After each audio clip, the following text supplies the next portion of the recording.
Okay, dear students, we are here in the lecture hall of the Biblioteca Centrale di Architettura, and we are here for a short presentation of one of the most important books at the foundations, we could say, one of the first and most important texts on which construction history as a scholarly discipline is founded. Now, this very large book, it's about 35 by 50 centimeters, is called L'art de bâtir chez les Romains, the art of buildings in ancient Rome. The Romans, for Choisy, are the ancient Romans of the Roman Republic and the Roman Empire. This extremely famous book, well known, certainly even today by most French-speaking and French-reading architectural students, not only scholars, is entirely available on the web. So feel free to look for it. It's not very easy to manage, but let's see if we can take a closer look. L'art de bâtir, the art of building. Chez les Romains, for the ancient Romans, and Auguste Choisy defines himself former student of the Polytechnic School of Paris, of course, and now engineer des Ponts et Chaussées, of the Bridges and Roads. The Institute of Bridges and Roads and the School for Bridges and Roads is the State School and State Institute for Civil Engineering in France since the 18th century. The book is published in Paris in 1873. Now, the book is quite, let's say, impressive in its scope because it plans to give a general interpretation of building in ancient Rome. Its text is, while extremely clear, is quite a long read with more than 200 in folio pages. It's an extremely clear text, so if you are able to read some French, you will be able to understand it perfectly because it's very well written and rationally explained, and we shall come back to the concept of rationality in a moment. What the book is most famous for, especially since architects, let's say, architect's culture is largely a visual culture and not only a textual one, at least in the 19th and 20th centuries, what the book is most famous for is its extraordinary axonometric illustrations, which are of extremely high quality. While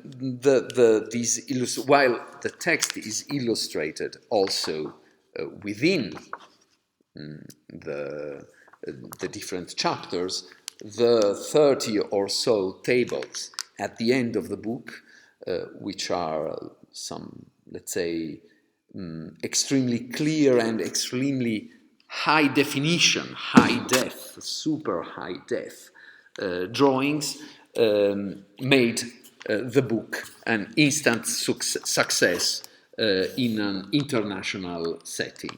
Even people who could not read French or who could read it only with difficulty in the 19th century could understand perfectly what Choisy wanted to say through his extremely clear cut-out axonometric drawings. Why axonometry? Well, on the one hand, there's a tradition for it. Engineers, since the military engineers of the 16th century use axonometry because it's an objective tool that helps and that allows to represent three-dimensional objects, whether they be machines or fortifications or building, or like in this case, cut out cross-sections of buildings showing how they are built, showing their interior structure, okay? Axonometry allows for a complete understanding of the dimensions and thus a complete let's say, modeling ideal, both ideal and real, if necessary, of the object. And if the drawing is complete, also a total reproduction of the object itself in its real size. This is why all the illustrations from Choisy are always accompanied, as you see here, by a 3D scale, a 3D, let's say, declaration, a 3D drawing of the scale of the drawing on the three axes, X, Y, and Z, of space. Just I will add just a brief mention on the rational principle that guides Choisy. Choisy, just as Viollet-le-Duc, can be seen as one of the foremost, let's say, protagonists of the French rationalist approach to architecture and to construction. Choisy applies the idea that architecture and construction can be dominated by a rational examination of reality. Choisy applied this also to the past and to his study of history. So his interest in Roman construction is all leads, we could say, to an examination of all the systematical and rational characters of such architecture. He's not interested in the exceptions, he's interested in the systems. His is a systemic approach. And his systemic and rational approach is expressed, besides obviously it's expressed clearly in the illustrations, but it's also clearly expressed in the index and in the structure of the text.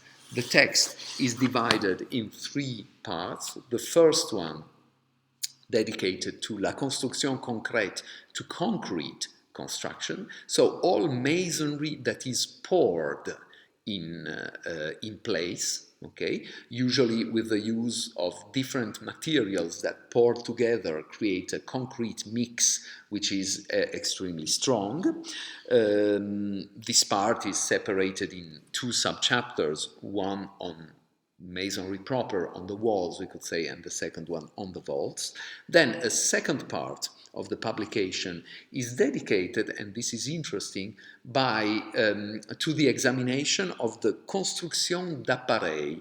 That is all construction that is not poured in place, but is created by the assemblage of discrete elements which are cut one by one in order to form a complex three-dimensional objects. And this is why you have in this second part both ashlar construction, that is construction in cut stone, and timber construction. These two very different materials, however, as Choisy points out, have to be worked in, let's say, designed in singular elements, each one cut to a specific size in order to form construction. This division, this subdivision of this subdivision in, let's say, concrete and ashlar plus timber construction is one of the most fascinating aspects of Choisy's interpretation of the construction in ancient Rome. Then there's a third chapter, Essai historique, historical essay on the art of building, which is perhaps the more outdated by today's standards. Obviously, we know now much more than Choisy did in the mid-19th century, but it's a specifically historical essay on the art of construction, where he examines certain historical aspects of the Roman art of building, its evolution in time, its differences in different geography, in different parts of the empire, and also he tries to examine the different procedures and the different, let's say, professions that in ancient Rome had to do with building. In short, it's besides its shortcomings, besides its, let's say, ideological approach, which includes some very interesting things, but keeps out other interesting things that we would like to know more about, this book is still absolutely a model, and I encourage you to look it up on the internet, and also to try for yourselves to imitate it. Is this way of approaching graphically and also textually the description of construction still, let's say, an effective one? For what kind of architecture and what kind of building would it work better, and for what kind of building or architecture would this sort of hyper-rational and systemic approach doesn't work well, even in contemporary terms, okay? Would it work for a construction built in the 20th century, for a skyscraper, for Mies van der Rohe, for Frank Gehry, okay, just to make a few very banal examples. I hope I'll see you again soon with another presentation of an important book.